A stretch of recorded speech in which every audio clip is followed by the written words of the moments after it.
Uh, and now I'll show you how to set up the notifications so they come through to you every time someone opts in. So you go up to your lists and subscribers, and over on the right hand side you'll see manage my preferences.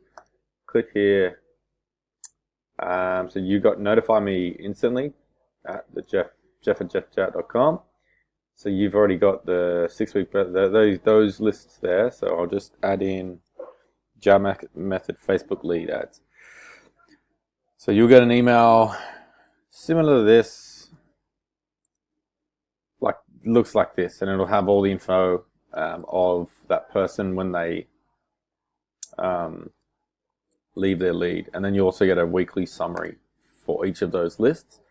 And finally, to check people, so this I've got a test from Facebook that came through all good. So you can also jump into the actual list, click on the name, and then it'll have all the info. So have their gender, the phone number, their name, their email as well. So that's all set up, ready to go. I've switched on. I've changed over the lead forms.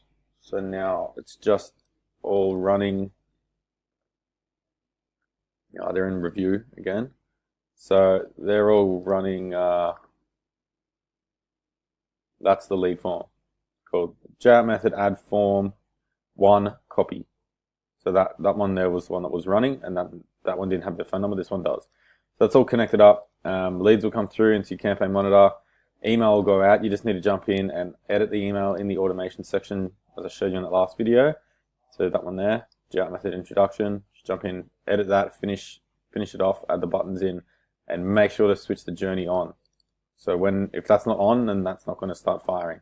So as soon as you turn that on, when leads start coming through, they start hitting your lists, and then the automation starts going. A little bit of homework for you. Get onto it and let me know how you go. Cheers.